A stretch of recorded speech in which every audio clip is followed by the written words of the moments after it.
So, John, you were telling me the other day about a study you had been reading and looking through, and obviously studying the study from Baymard Institute about the About Us type pages on sites. And some of those numbers you were telling me about surprised me, to say the least, because it kind of goes against some other things I've believed in the past and how brands should operate. But the first one was, I think it was 62% of people shopping on smaller product sites or small catalogs and direct to consumer brands interact with pages of the About Us, or what is our story, what is our mission.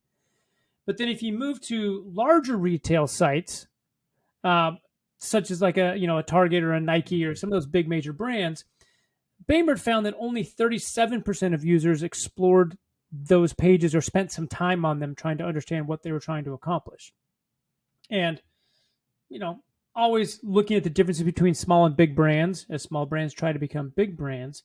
A lot of times you've advised clients and e-commerce managers to move some of those links from primary navigations and use different strategies to kind of get that point across. And so you're kind of adopting big boys, but there's still a lot of demand on those small sides. So I guess I want to understand a little bit more around your logic behind a lot of that, and how smaller brands can, I guess, still get that story of who they are and what they're trying to do in the world while they still sell stuff, which is at the end goal, what they're trying to do with their traffic. So enlighten us today.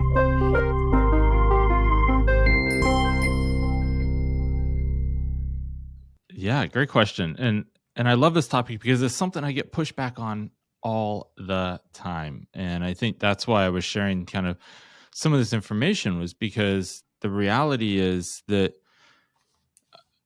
people come to me like, yeah, no, I've read this research report, and I had to go find that research report, which is why I came across these numbers. And they always say, but people look at these pages and my analytics say that, Baymard says it, so who's right? And it's not you, by the way. And so I really wanted to kind of have a conversation about it because I think it's worthwhile. Here's the reality. In my mind, there's just no debate about whether or not the information should be on your site. It should. Mm-hmm. It's just not even a debate. Yes, it needs to be on your site. However, I have very strong opinions about where and how that information should be presented. So I think a lot of people get that confused. They say, well, John says we shouldn't talk about ourselves on our site. I did publish a book that said Stop Marketing, Start Selling was the title. And so I can understand how people may get that confused. But I don't hate marketing. I just feel like it has a time and a place. And it's generally before people get to your website. Mm-hmm. It's what drives traffic, not what converts it. I would agree with that. Oh, great. I'm glad to hear that coming from a marketing guy. Yeah. All right. So it's almost like you're, as a small brand trying to grow big, you want less people to look at your About Us because that indicates maybe that you're growing big or they already know who you are. I mean, you could definitely correlate that from the data, right? Like here's the reality. I think the smaller you are, the more people have, or the less people have inherent trust. Mm-hmm. Right? So people aren't coming to your site. Like when they come to the Nike site, they trust Nike. They know Nike. They see people wearing it. They've seen them on TV. When they come to a smaller site with a brand that they maybe heard on social or somebody referred them, they want to know more about it. Mm-hmm. So it makes sense people are looking for that information. The problem is that consumers have to go to an About Us page because that information isn't anywhere else in their buying journey. And so that's where it becomes an issue. So now I have, again, opinions about where this should go. Got it. Okay, so if we're going to start advising people, because we like to tell people specific things they can take away from this and actually accomplish, what are some of the first things they need to be looking at or thinking about if they're, I guess, if I'm summarizing well, you're trying to move from the About Us page, who we are, to along that process to buy on the site. Like I'm looking at a product page, I should know, I'm guessing, something about you, right? For sure. Yeah. How can you tell that story without taking people out of the purchasing journey, out of the funnel, which if they have to go to your about page, that's generally what's happening, right? You're Mhm. taking them out of that conversion funnel because the about page is unlikely to be deep in the conversion funnel. So if they get to a product detail page, we want to send them all the way back up to an about page. So first, my thought is that some brands and products need more storytelling than others. And I think this is an important context and why I kind of want to start here. Because at the end of the day, there's some product categories that consumers need more information about to be able to purchase, and they're interested in the details. And others where decision making might be more transactional. So, if I'm buying on Amazon, it's likely going to be more transactional. I need AA batteries. How much research do I care about who the manufacturer was? Like most people are probably on Amazon buying the generic Amazon brand. They're a utility. They're trying to get a job done, right? Mhm. But if someone's shopping for, let's just say, a nightlight for their kid, and this is relevant for me because I have a 5-year-old just went through this, and am I going to take the time to read the founder's backstory and research how the product is sourced? I mean, maybe, but it's more likely that I just want to get an affordable light that works for my kid to feel safer and so that I can get more sleep. With a quick delivery time. There you go. Right. So you really need to know your product and your audience. And most companies do. They know it better than anyone else. So the brand is the best person to determine how to display the backstory and, production processes that need to be featured. So I guess, to summarize, should it be published somewhere on your site? Yes, probably. Mhm. Does it need to be a dedicated page in the primary navigation? No, likely not.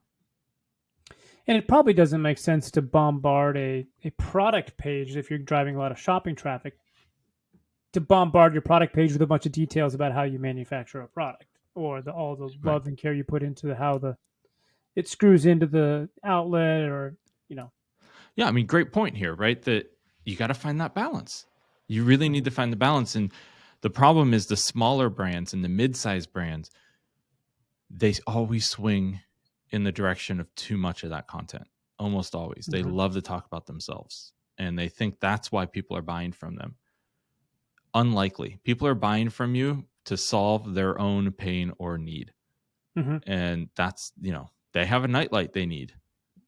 Okay, great that it was made sustainably and you came up with it because you had a similar pain for me and this type of nightlight works best and has all these features that are really cool for kids. That's great. I'm happy to do that, but and hear about that. But where should that content be? On the product detail page when I'm in that buying journey and I want to know about why it has certain features. That's a Mhm. great time to tell a little bit of your story. Yep. But again, like you said, I think the whole story should be probably elsewhere. Like, you don't want to Hmm. stop them on like, ooh, let's read this story about how this person did this. Like, no, no, no, no. They're Yep. on your product page from shopping to transact. Um, okay, so you've got all this content on your site already, Hmm. about how amazing your brand is and your mission and how you came up with all your wonderful sustainable nightlights. What what do you do? Where do you put it? Like, does it just evaporate and you try to like put half here, half here, half here? Well, we'll get to that. I think the first thing is you don't remove the pages. We Okay. will use the content elsewhere, and I definitely want to talk about that. But I'll start by saying you keep the content pages. Yeah. However, you just move them to your footer. Get them out of the way of the main shopping journey. It's still there if people want it. It's still there if for SEO purposes, people search your brand name, things of that sort. They could be great to have those about us pages, especially as you start getting some press, things of that sort. People are going to, that's a utility type of thing that would be Mm-hmm. helpful to have that page, but it's not helpful for the buying journey. So, about us style content can absolutely be a differentiating factor for your business. It's just not in that buying journey. So, what I highly recommend is that you think about what information should be on that page as well, and we'll start there by saying answer questions. Who do you serve? What problems do you solve? What makes you and your products different? Why, who's behind the company? That's something people want to know. Founder, the team, Mm-hmm. investors, even maybe. How did you start the company? What was that pain you solved? right? What do you stand for? Are there any missions? Are you a B corporation? Things of that sort. So shoppers want answer to those questions. And, you know, as a brand, they always enjoy telling their own stories, which again, I'm not suggesting you don't, but you should absolutely consider putting in a dedicated page. Just don't put that in your primary navigation. That's really the biggest thing. Move it to your footer, Yeah, and I because think most people also understand too that that's where you go to get that. Like if it's oh not yeah, in the main nav, like I know it's going to be in the footer, and if it's not in the footer, then I'm like, it's almost like, what is wrong with you? Like it, I try to find your about us. it's funny you say that, because so much of our user testing shows that visitors are checking out the footer for that information. When we do user testing, we say, hey, can you find more information out about this company? And we go find more information out about this company. The first thing they do, scroll all the way down and look in the footer. Mm-hmm. That's where that's a big reason we say that you really should have all your trust information down there, so that people develop some trust, know you're a legit brand. Things like the part of that is the trust trifecta, which is the phone number, email address, and physical address for your business. Those all should be in there, in the footer. And another one is something like our story about us page. So so again, I argue that you should keep that information, but move it out of the primary navigation, which that prime real estate of that header main navigation, it's best used for commercial links, product categories, seasonal information, new arrivals, accessories, so on, right? Not just information about you. It's all information about solving the pain for the consumer. So if the key thing that I always see is if you say us in a navigation item, it should be removed. So about us, why us, right? If you're talking about yourself in your main navigation, that needs to get moved. It's a good way to look at it. Okay. I will say this is one of the biggest areas that one of my big pet peeves. So you've got the Wheelio and all the email stuff. It's the endless scroll homepage that I can't get to the footer. Yeah. I'm like, somebody designed something there that wasn't thinking about somebody that I don't know who you are, and I can't get through this endless scroll of products. Let me get to the footer. Mm-hmm. And that happens on category pages most often, probably, where it's like, oh, you can scroll through all of our 500 t-shirts. I'm like, no, I'm actually just trying to get to the bottom of your page because I clicked on an ad looking for a t-shirt and I know you have them. Let me see who you are. Yeah, and that's what most people will do is if they know the category of product they want, they go to the footer to try to get it. So, yeah. So, look, what I'm suggesting, if I could summarize my point, is just that you keep all the material, but instead of having it occupy that valuable real estate in your navigation, cut it up and let's sprinkle it throughout your website, and take the images, the copy, calls to actions, dedicated pages in the in the footer, and that's where people want this kind of information. Okay, so if you've got it in the navigation, you don't have the endless scroll. Mm-hmm. Jon and Ryan are happy with that. How do you easily go about sprinkling data throughout your site? I mean, it sounds very easy and magical and great, but I can see how that might be daunting or confusing for some people. Like, all right, well, I'm going to put the first half of the vision on this page and the second half on that product, and hopefully they see them both, so I get it together. Yeah, well, I think you need to be reasonable about this, and I know you're making light of it with saying half the vision here, half the vision there, but I think the reality is that there are really a handful of places where this type of information can be helpful, and I'll break it down here in a second about the different pages that I think about what pieces of content could live on different pieces of pages. But the first thing I'll say here is, really you should be weaving this throughout every headline, in all of your copy, in your product descriptions, your call to actions. Don't just say add to cart, like make it branded, make it fun. Now, don't obscure what needs to happen so that people can't figure it out, but I still think that there's a chance for all of this. So that way the brand story is feeling like a part of the customer experience from when they get to the site to when they purchase or convert. And that's really the goal. So there are a handful of places I would consider this. The first is your homepage hero section, right? So this is the first impression. And I usually get really frustrated with these because I see so many brands treat this as an afterthought, where what they do is they pitch their latest product release, or they say that they're offering 10% off all their products and it's a big sale. Neither of those really tell anybody what you guys do. Who are you serving? What problem are you solving? And what products do you offer that solve that? Instead of just saying, here's our latest product, you need to say, hey, we cater to parents who have kids who get scared at night, and we solved it with this cool flashlight or nightlight, whatever, right? And or hey, parents tired of staying up at night because your kid is scared, we solved that with this nightlight, developed with your kids in mind, something like that, right? So now it's more about what pain you're solving. So then you go to About Us area of a homepage. And I do think on a homepage, there should be an area. I'm not talking about most of the page, but there should be a lockup that's About Us. And so this is where, I'd love to see a headline with a 2 to 3 sentence descriptor somewhere in the middle of the page. It's kind of a reinforcement. It shouldn't be the first thing, and you don't need to hide it, but it should be in the middle-ish of the page. And I think it's even more effective. The most effective ones I've seen were a founder told their story in about a 2-minute video, right? No more than 2 minutes, but they sat there and they said, hey, I invented this because of X, Y, and Z, and here's problems it solves, etc.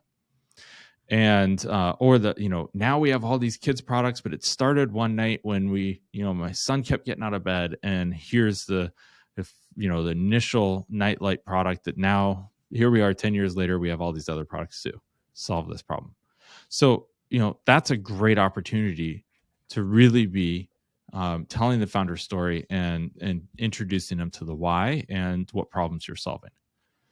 Do you, off the top of your head, do you have a brand that you've recollected? It's like they've actually done a good job with this, to kind of give people an example, because even some of the big brands that I know of don't do this part well. No.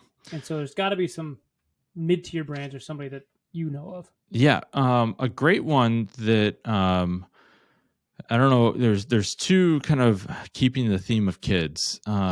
There's two children's products I think do a really, really good job of this. The first is Nanit, Nanit, which is a camera, or it's like a baby cam, that has analytics built in, so you can track how your child is sleeping, and it kind of goes over the crib. And then you can also put like a onesie on the kid that has a special pattern on it, so the camera can then tell you if they stop breathing. It can tell you how much they tossed and turned, like specifically. Whoa, that's crazy. My wife definitely would have bought that when we had babies. Yeah. Not even close. It would have been bought. Yeah, 100%. There's also another one called the Owlet that is a sock that kids can wear, infants can wear, that is really well done. I know they had to take the product off the market to get FDA clearance recently, so I don't know what's going on with their site over the last few months, but I know it's back on the market. I did hear from them it's back on the market. We actually used this with my son when he was an infant. Amazing. You put the base next to your bed and put the sock on the kid and a receiver in their room, and it does a little bit of Bluetooth action, and it continually monitors their heart rate and oxygen levels throughout the night. And it can track movement. It's basically a mini Apple Watch that they're wearing a sock on their foot. And it's great because, same thing. You're solving that problem of knowing, basically the point was we have all these parents who we know they're losing sleep because they're afraid their kid's going to, have an issue in the middle of the night and they're not going to wake up. And now you don't have to worry about that. And I'll tell you what, after we got that, I never slept so soundly because I was like, this thing's going to definitely wake me up. It's very loud. No, that is really cool. They have done a good job. I just pulled it up. Like their hero video makes it very clear that, you're giving parents peace of mind and the baby's passed out. And then right down below it, your first scroll says, you're going to rest easy. Everything's great. Oh. Yeah. That's exactly it, right? And then they get in, Owlet will tell you how they got into it, even where they're very clear about how it was a couple of dads who were really couldn't sleep, and their parents themselves, and what they went through. So, but it's sprinkled throughout the site, which is great. Perfect. I like that example. Thank you. Yeah, of course. So the next I would say is in the homepage, getting back to like where you could have this information.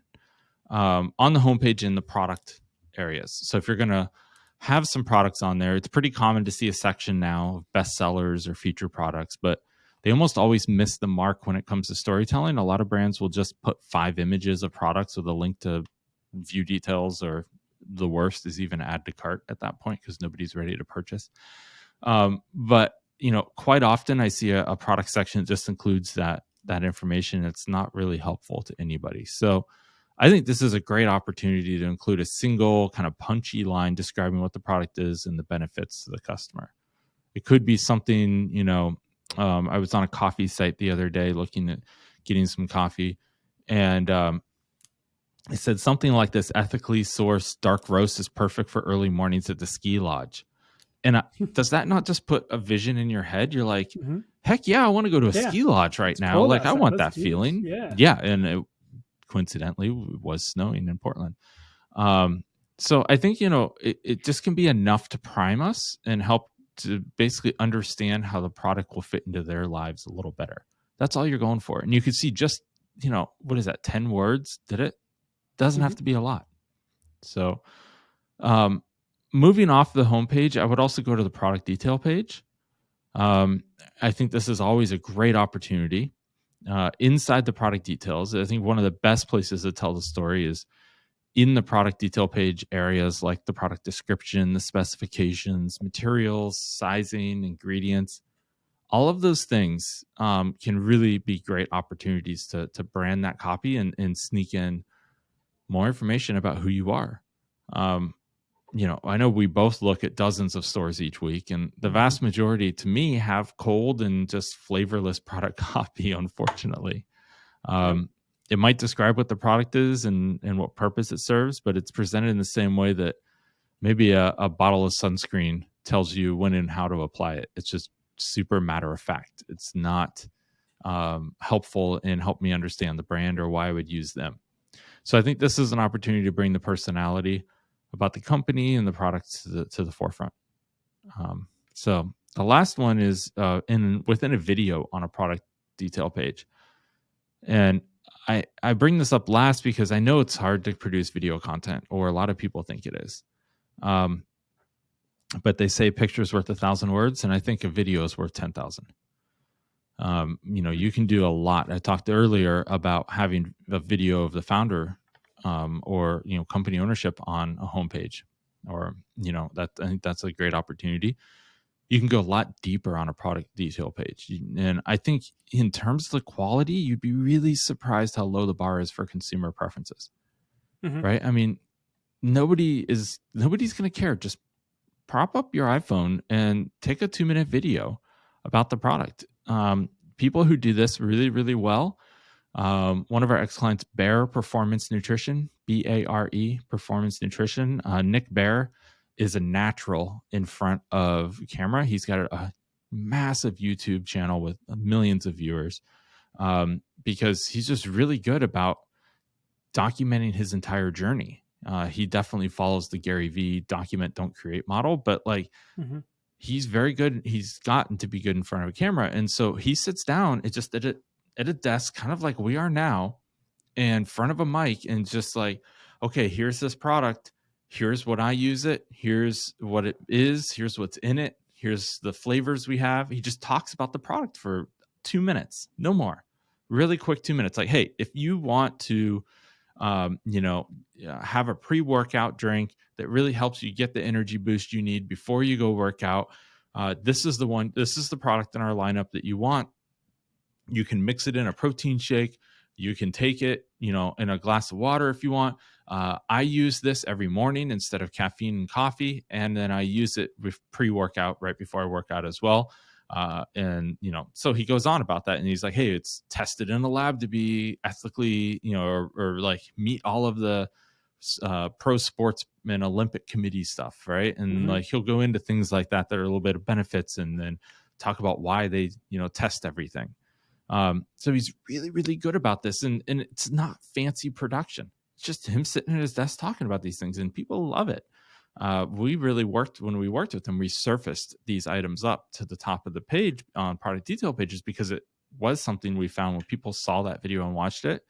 It did very, very well. And I think they've gone on to redesign their site, or they're redesigning it right now. So things to think about there. But there's really those two kind of video formats I've seen work well, which is like the product origin story I talked about a lot, and then a how-to, like break down the product and say, hey, here's how you use it, why you would use it, when you use it. And then, you can mix and match between the two, but whatever, just don't talk about it for 2 minutes. Anyone can do that. You would hope so, if it's your product.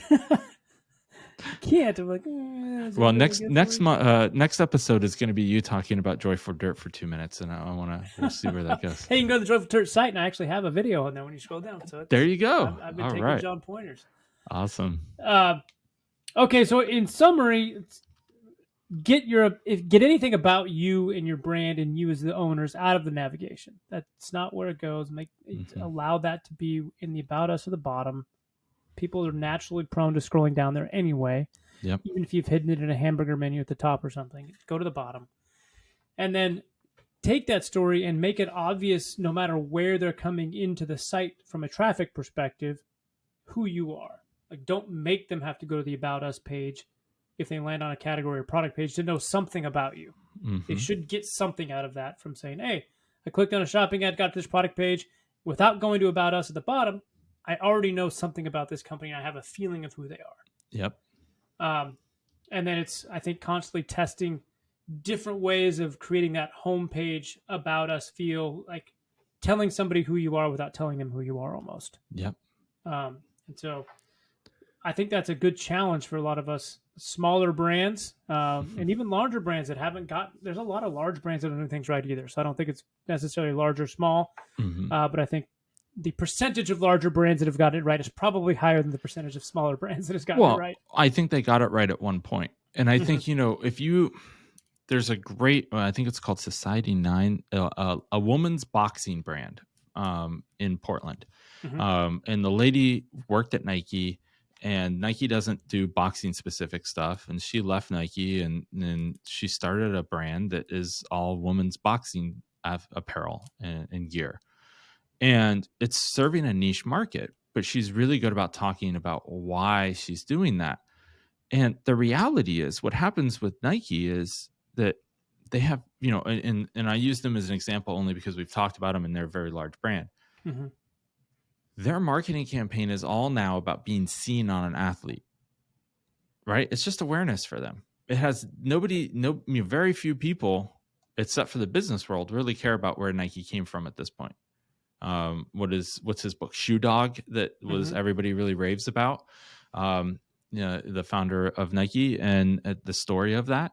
And that's a great business story, but the average consumer could care less, quite honestly, because they saw it on LeBron. So they want it.